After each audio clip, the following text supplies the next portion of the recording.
Hey family, it's your girl Ms. Mofilla, and we're back with another dose of the Critical Breakdown. We got an extra How to Bostonwhileblack dose of the Critical Breakdown. You guys may know the name. I don't know if y'all got to know the face just yet, but we got the one and only Sheena Collier with us finally. I know. Welcome. I'm glad we were able to make it happen. Listen, after your summit, ma'am, I made it my business to make sure you were sitting right here next to me, okay? Now listen, for those who don't know, this is the face. You give the official title because I'm the founder, the CEO, all of the above of How to Bostonwhileblack, and I know y'all been paying attention to that brand because y'all made it very clear. Anyway, we'll talk about that during the episode. It's the Critical Breakdown, man. Let's get straight to it.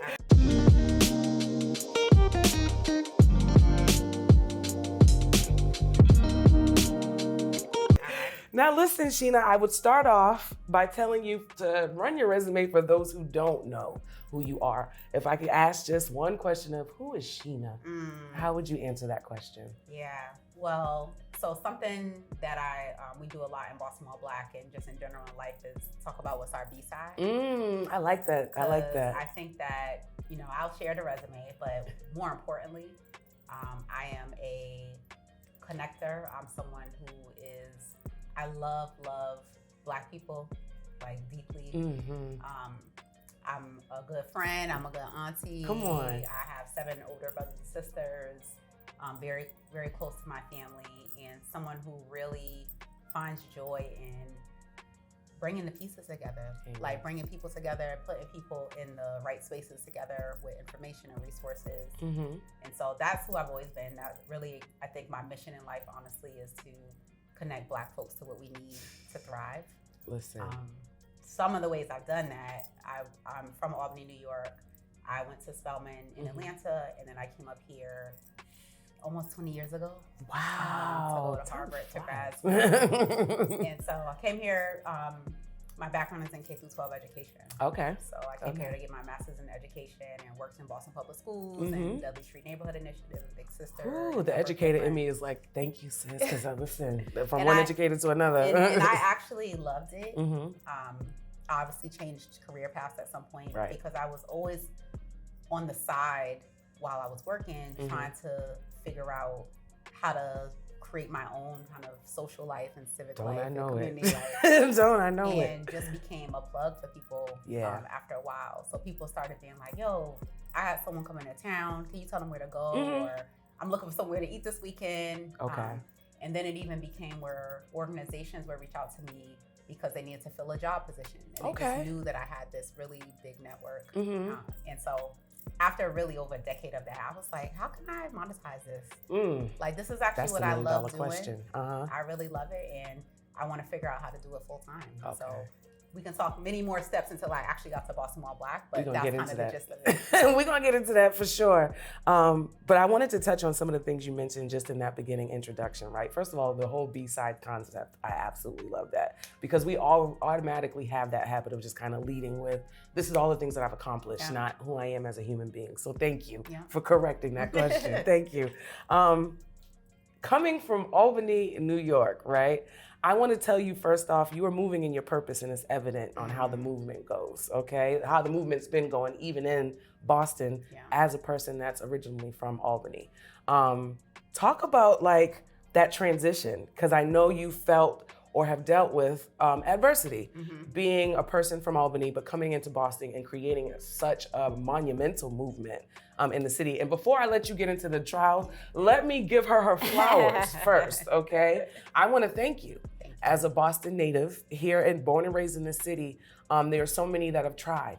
There are so many that, didn't succeed. Let's just call it what it is. I hate to say fail, but it just is what it is, right? I want to thank you for having the courage, the guts to come to this city and being like, nope, there's a need and I know I can fill it. And you did that. So thank you first before we get into the nitty gritty of it all, okay? But talk about that adversity you did have to deal with coming to Boston and trying to create Bostonwhileblack. Yeah, just to first pick up on what you just said, I think that, again, I've been here almost 20 years, right? So I've been a part of some of those things. I was going to First Fridays when I came. Come on. 30 plus. Okay. There was downtime was going on. Later, years later, Lightworks, that Farrah started. And so I think that I'm really building off of those things. And some of the difference, is that I do it full time. Come on. Like it's what I'm doing each and every day. I think also because of some of my professional experience, my ability to link the corporate world to this like community and culture, and be able to figure out a way to frankly fund what I'm doing. Okay. So I have a full-time staff, you know, I'm able to do it full-time. So it's allowed me to build something hopefully that will be sustainable. Okay. Oh, it will be. Oh, it will be. I think in a way that, you know, folks were maybe doing it on their side, you know, and weren't necessarily doing it as a full-time thing. You know, coming from Albany, when we were at the summit, so Courtney B. Boston, shout out Courtney B. who was hosting. We just released her episode, so you guys will know what we're talking about.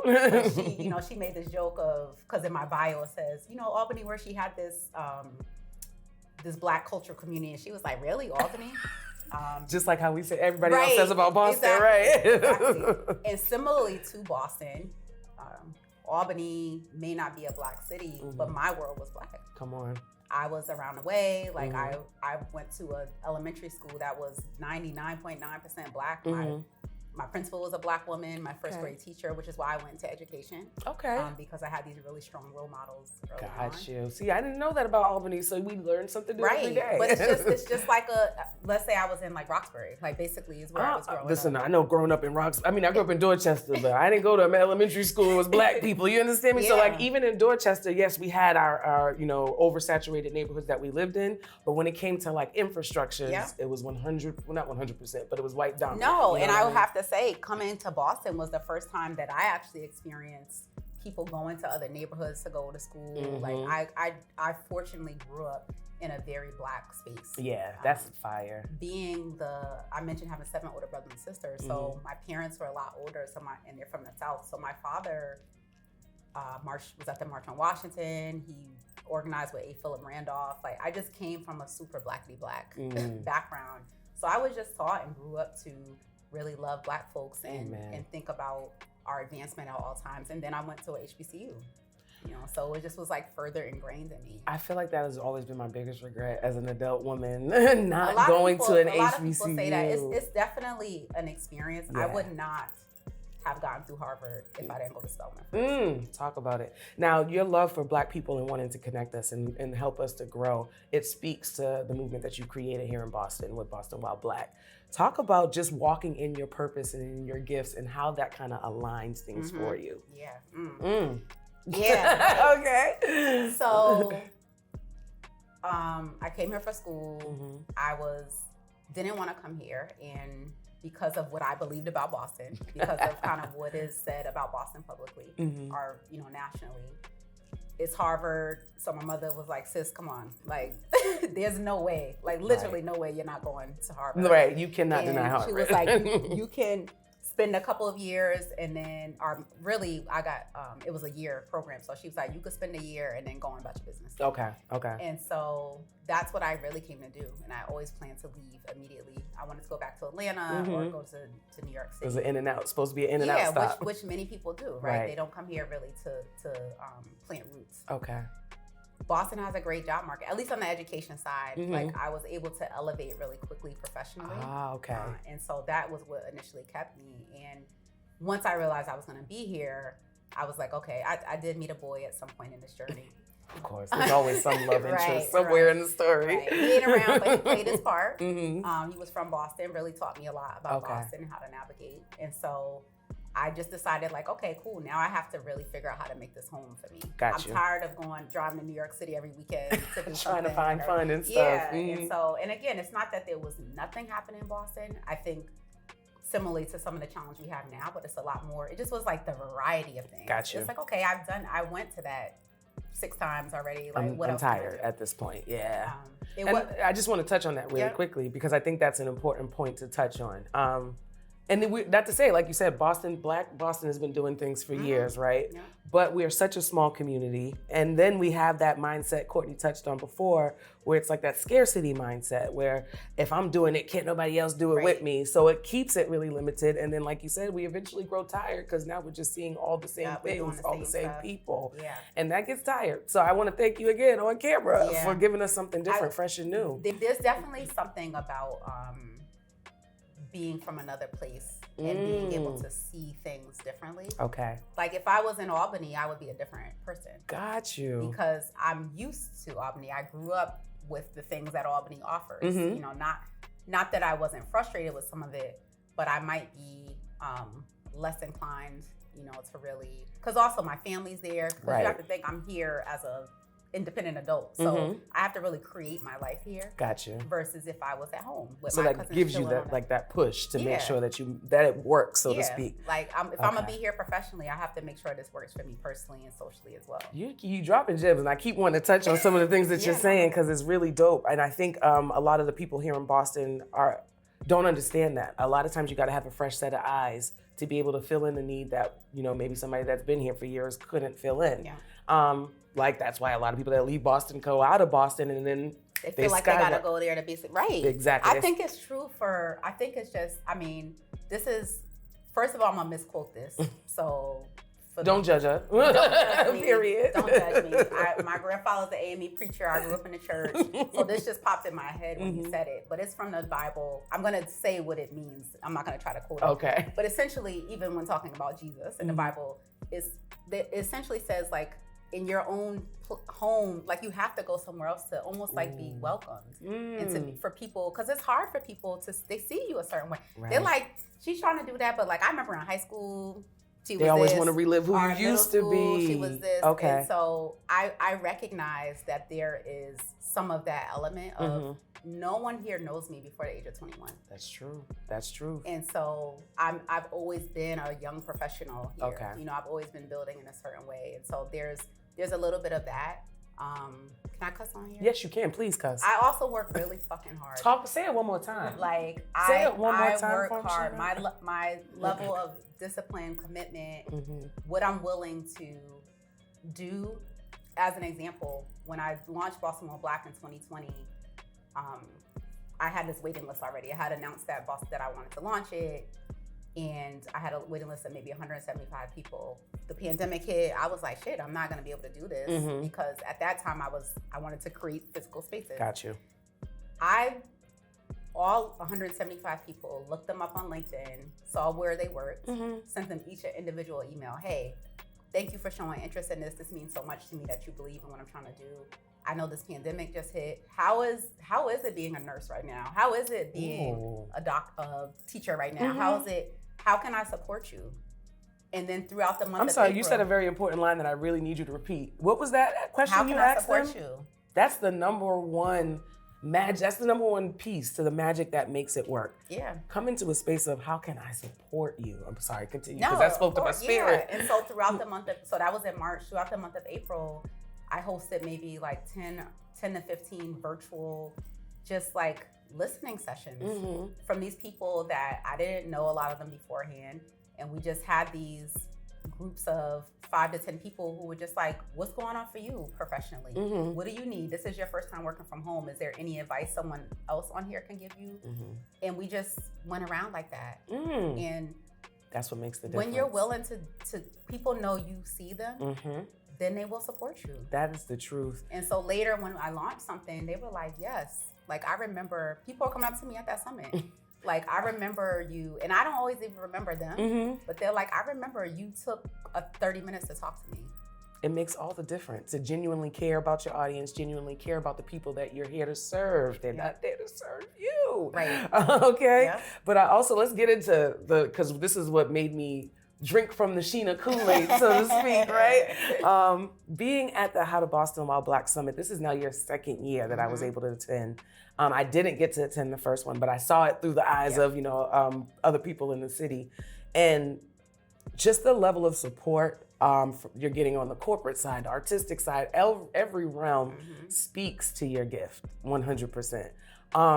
how? That's the biggest question I had when I got in there. I said, how is this woman pulling something so epic like this together? If you missed it, I'm sorry, you missed something epic. You understand me? A room, multiple days, first of all, of a room full of professionals that look and sound and speak just like me.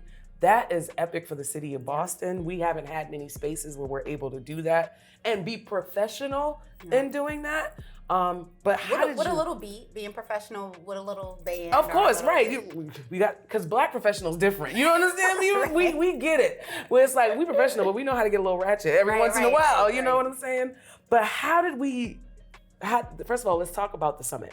How did we get there from, Zoom meetings to 10 to 15 people to summits over the weekend with hundreds of people? How did we get there?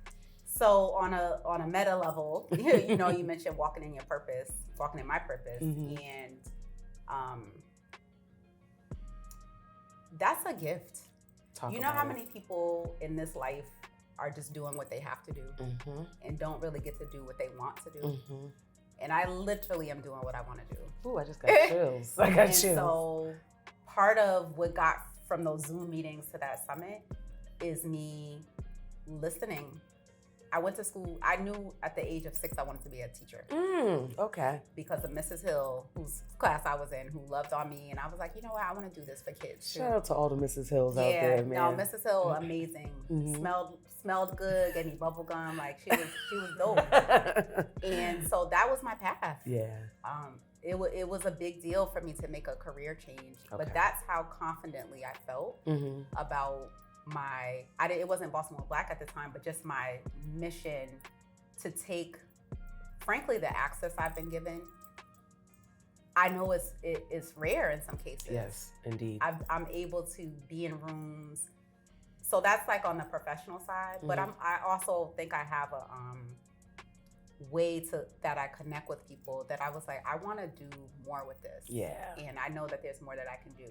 So the more that I listen to God, the more that I take the next step, even if I don't know what's going to happen, it has led me to this place. Ooh, because you spoke my favorite word, God, right? And that's what we speak about when we talk about walking and moving in your purpose. How important is it to stay spiritually fit while you're walking in that moment? Because you got to stay connected to make sure what your next move is. Hard. Right. It's very hard. People see a lot of highlights of what I'm doing, but y'all... I'm laughing because I can only imagine on a fraction. You understand me? It was the hesitation. Like, okay. I mean, I built a business during what time of your life was crazier than that pandemic? Right, like everybody's life literally turned upside down. We launched in July 2020. I built a team. I got people to pay me for something they were like, I don't even know what you're doing, but I believe in you. I gotta stop you because that's the key right there. That's the part of the magic that I love about Sheena. You know you're gifted, you know you're moving in your purpose, but you also know how to monetize your purpose. Yeah.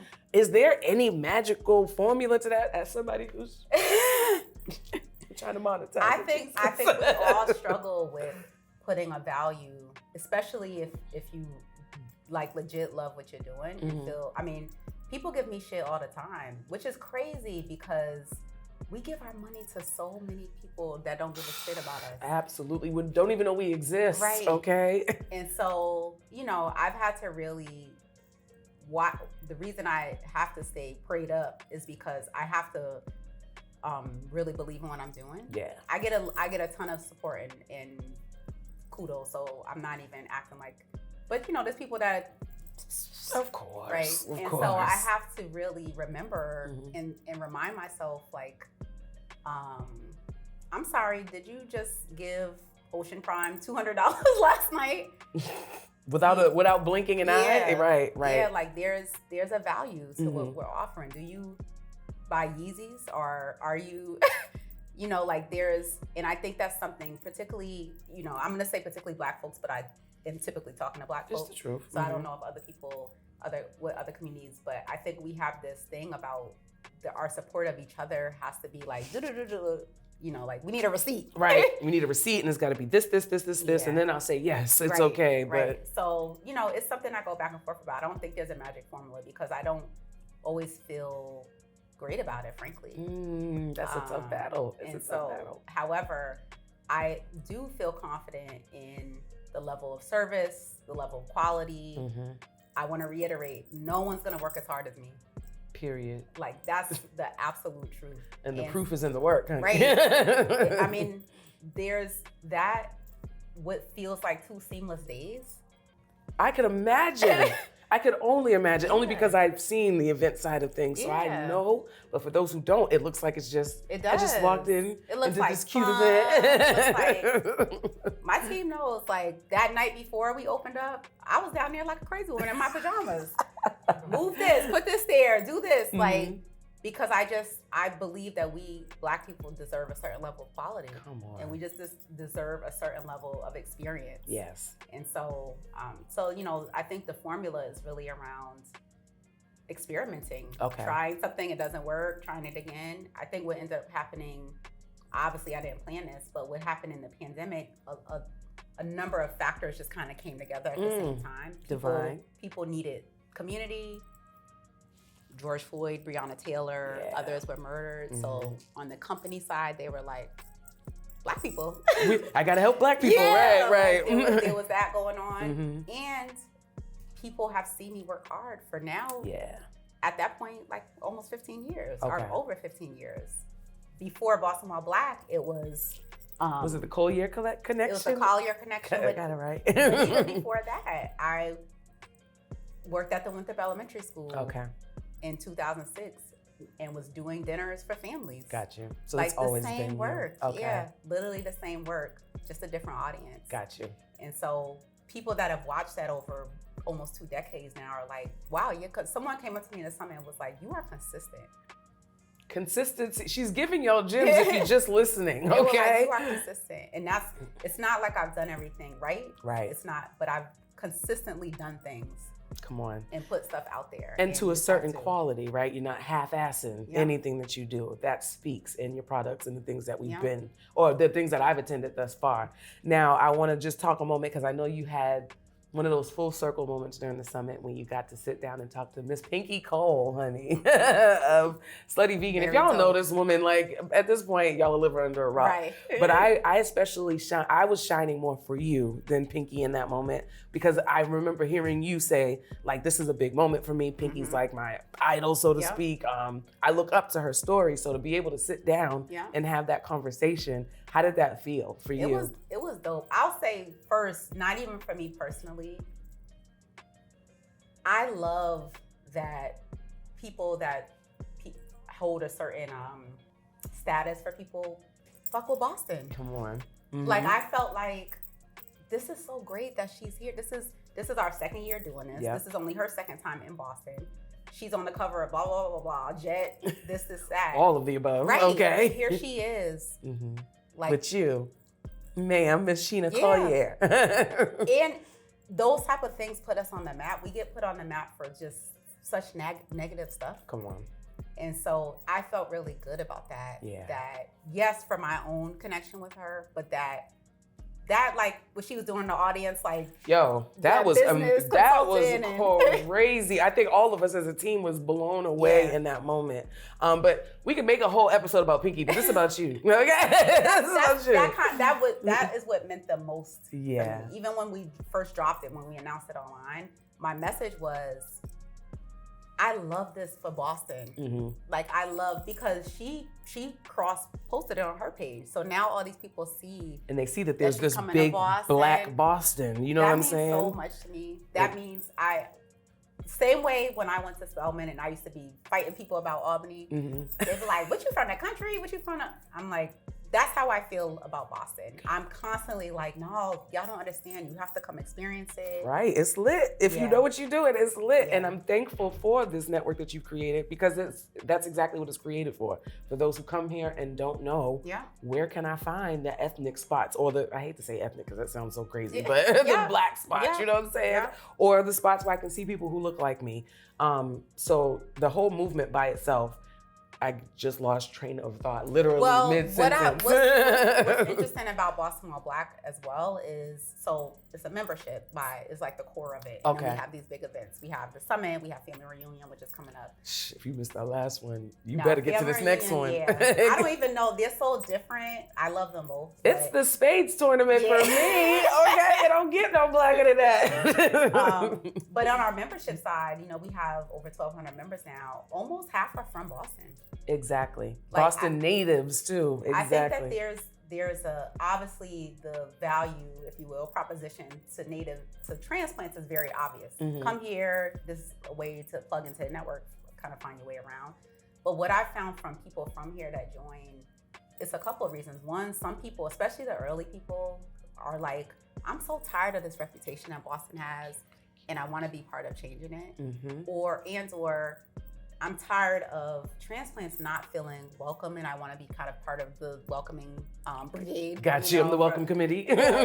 for other Black transplants. And I think that there are folks that have grown up here, but just haven't explored the whole city. Right. Not having the resources. This is where your gifts come into play, even for people who were born and raised here. We could live here our whole entire lives and not know all the resources that are available. So you having these networks and these connections, yes, it's definitely beneficial for the transplant and the native. Yeah. Just being Black in a city that's predominantly white, we need more of that. And we might have had a little hint of potential expansion. Just saying, we might have. So I'm speaking that. It's probably the number one thing people come to me like, so when are you gonna do, X City While Black? And that is in the plans. Yes. We definitely plan to do that. And I think that it's because what people forget is there's a Roxbury, Dorchester, Mattapan in probably almost every city. Mm-hmm. But we also live in a country that doesn't see us and doesn't recognize us and doesn't give us the access that we need and deserve. Mm-hmm. And there is a need for us to build intentional community. Actually, one of the second thing Pinky said to me, we said hi, and then she was like, yeah, I've been, researching you, obviously. She was like, what's up with Atlanta While Black? Immediate. And I said, why would I do an Atlanta While Black? And she said, it's not about the number of people, it's the intentionality. Exactly. So she was like, that's what you're doing. Because we get together to party with no problem and all of that, but getting together to build and actually expand, that's a totally different market. That it's a scarcity, quite frankly, and we need more of it. So yes, I'm with Pinky. We need an Atlanta While Black, we need a Brooklyn While Black, all of the above. You understand me? All of the above. Now I just want to touch back on kind of the magic that makes Boston While Black, and that's your team. My goodness, the importance of building a crazy, on point, ridiculously good at their job team. Tell me, what's the process of picking these people? Yeah, well, I'll say we haven't always had the same team. Okay. And transitions happen. That happens. And I think people just being okay with that, because I have learned, sounds super random, but something that I say to my team sometimes, Amazon, the company. Mm-hmm. Regardless of how you feel about it, I'm sure most of us order stuff off Amazon, right? Come on. and it feels kind of like almost a necessary staple in your life. Okay. But I asked my team, when do you think Amazon, when was Amazon at your level of consciousness that you knew it was, and when do you think it formed, basically? Mm-hmm. And so they was like, oh, maybe 10 years ago, maybe. And I'm like, Amazon was founded in 1994. And the reason I bring it up is to say, it takes a while sometimes to really figure out your magic. Yeah.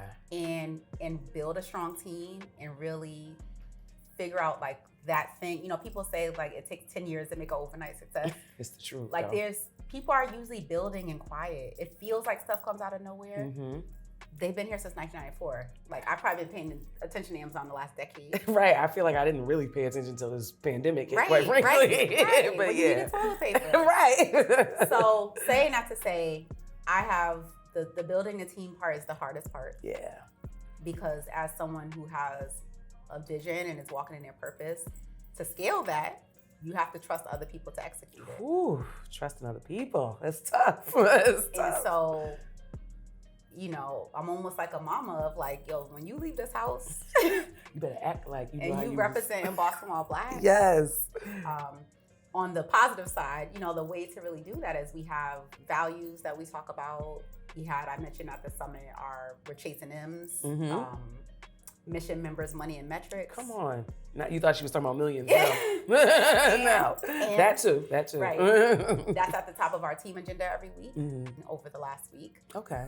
We open up our team meeting talking about what are Black people talking about. So in Boston and nationally. So we're pulling from the Globe, Shade Room, CNN, like wherever, just to make sure. I need to make sure they are staying on the pulse of like what's going on with Black people, and so we know what's important to our members.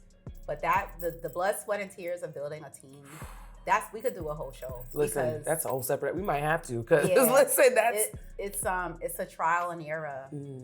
I'm being an entrepreneur is therapy times 10.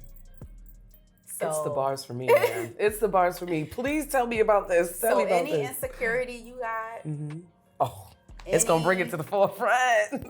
Any uncertainty you have about yourself, imagine working through those things with people watching you for direction. Got you. And yeah. It's that. Exactly. Yeah, it's just like that. That is, and you have to inspire them. You have to keep them motivated and keep going. Even at times while when you're you're figuring out what you're doing. Got you. It's really, I mean, I encourage people who are entrepreneurs to also be in therapy, but it is definitely it's gonna make or break you, like literally. Like it's either gonna bring out another, you're gonna rise to the occasion, or you're gonna crack. Yeah. And I've done both. Like the first 6 months of Bostonwhileblack, I got shingles. Oh my goodness! Like physically, that's like 80-year-olds right. getting I'm shingles. like, oh my God, I'd expect shingles. Yeah, that's crazy. That's like a 75-year-old disease. That stress was real. It was on my face. So also, like, I'm doing Zooms. So that's just saying that to say, like, it brings out a lot. And if you don't really believe in yourself, if you are not walking in your purpose, if you are just chasing money, you're not going to be able to sustain it. Say that again, one more time. If you just chasing money, you're not going to be able to sustain it. You got to love what you're doing. It's not going to keep you going. It's the truth. It's not going to keep you going. You have to really like feel like you're doing something and playing your part. And I think, we watch people online and in the news who it seems like they're winning, but I bet you they go at home at night and don't like themselves. Got all the M's and still going home and crying in the corner somewhere. It's the truth. So that all that I just said, I have to then translate that to a group of people who I need to basically like execute on my vision and something that I wrote about in my notebook years ago. And I have to tell them how I want it done and what I want to see, but also allow them to do it in their way. Trusting your staff because you put capable people in place. Yeah. So we talked about, your journey and, your love and the good side of this, right? The blessing and the spiritual. And I feel like we kept it really positive, but now I got to get just a tad bit toxic, just a little bit. Because with everything that you're doing, like you said, you got the naysayers, we got the haters, we got the people that feel like you're coming to take over and outshine and all these things, right? How do you deal with that? So one thing I say to my team, because sometimes I screenshot stuff online and we bring it to the team meeting. Okay. So that we can dissect it. I saw a whole thread about me one time on Facebook, and it's crazy. I jokingly say to my team, but they'll be at the next event. Oh, and it's the truth though. That's usually the case. I recognize that, again, to some people I came out of nowhere, to some folks, I'm, I guess, overshining, what other people are doing. I just ask people to think for themselves around, like, cool, let's partner then. What you doing? Like, because that's real business boss energy. Yeah. You know what I'm saying? Yeah. We can sit there and try to, down talk the next person, or we could see if we could potentially collaborate and build something even greater. When I get the chance to, because I have had these conversations one-on-one with people who are coming at me with this energy. I'm like, cool, tell me what you're doing. Tell me how you're building it. Tell me what type of time are you committing to it. How much of your own money are you putting into this? Like, I think I'm gonna look at the camera for her, because I think it's easy, and it's just honestly something I've had to accept that, your light blinds people sometimes. Ooh, that's real.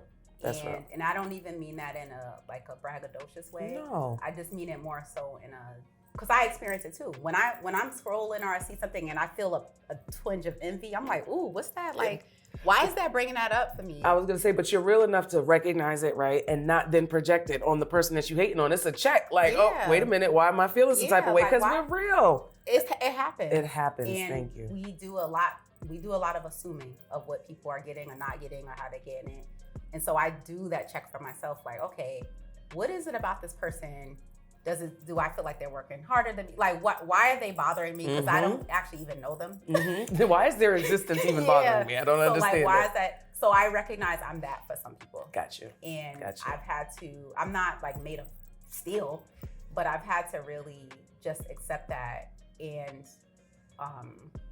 I don't think I was always this positive of a person, but I've had to develop that side of myself. Because it's a bigger picture at the end of the day, right? Just a gratitude and recognize that there are many, many, many people who have come before me who have had to do stuff on behalf of people who were fighting against them and who didn't even acknowledge or celebrate what they did until in retrospect. Right. Everybody loves like X person now, but it wasn't like that in their actual time. Facts. Or when they pass away or after the fact, when you can't give them their flowers. Well, maybe as long as I'm alive, I want to make sure Sheena gets her flowers while she can receive them and see them and smell them, okay? Keep doing it. Thank you. For the haters, please take that moment. If you get a little twinge inside your spirit, take that moment and self-reflect, because it's you. It's not her. I promise you, it's you. And come to the, when I was listening to you and Courtney's interview, I'm like, this is why we're doing this. Thank you. And that's what I wanted to touch on. That's exactly what I wanted to touch on. That summit revitalized my spirit for Boston. And that's the reason why I go so hard for Sheena right now. As a Boston native who got tired of the constant, trying and failing, or, the nitpicking and everybody kind of biting at each other. I got into that conference the day before, mind you, contemplating what state I was moving to next. I was ready to go. I don't want to do this anymore. I get to that conference and being in a room with hundreds of people that look just like me, talk just like me. We all got our own set of credentials that we could use to either help, build, or just talk about. Right. It revitalized like that message that Courtney said in the last episode of, how could I be here from Boston, love the city so much, and not be a part of that shift that changes the narrative? Like, that would be crazy. Yeah. So I told Courtney, but I'm gonna tell you, the creator of Bostonwhileblack, thank you. Because from a native standpoint, it gets dark sometimes being in the city that grew up in, and you revitalize that. I felt like a transplant in that space. Like, I'm making new connections I ain't never seen before. We have this dope picture of you. I gotta send it to you. Uh-oh, I can only imagine my goofy self. I can only imagine. In the front row. You were getting it. I don't know what you were dancing to. That sounds like me. But the joy on your face. That speaks to that the environment in that space, man. It was really dope. And I think that hopefully as people continue to, we don't need everyone to support. There's something out there for everyone. Exactly. But I think overall, I really hope that people understand I'm doing it really for the love of Black folks. I think all over, not just Boston, all over Black people. And hopefully there's instead of because I've had people be like, how much you bringing in a month? Like, just asking me these questions, and I'm like, would you ask another CEO that? Right. Why are you asking this? However, I will say, I do feel some responsibility to put people onto game. And as I'm developing that side of myself, I'm trying to share more of it online and all that, because I do think this is a unique ability that I've had to be able to kind of knit together this corporate community culture pieces. And so I definitely don't mind sharing with people and talking more about how we've done it, because there's enough for all of us out there. Come on. And listen, I'm here an open sponge, because I'm trying to learn how to make that transition from, doing it out of the love to monetizing at the end of the day, right? Because we got to pay our bills. We can't pay our bills with love. But facts. I would say to end this out, I always like to ask some profound question.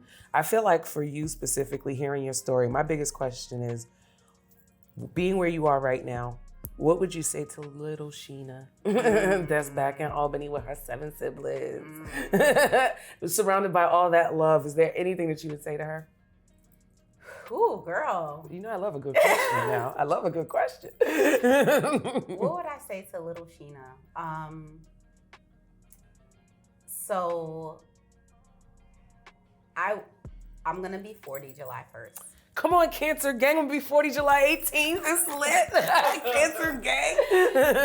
And the reason I'm mentioning, one thing about the stage that I'm in, even with the stress, the uncertainty on the business side, I'm just moving with this ease. I know I'm doing what I'm supposed to be doing. Come on. I know that I'm loving on people as best as I can.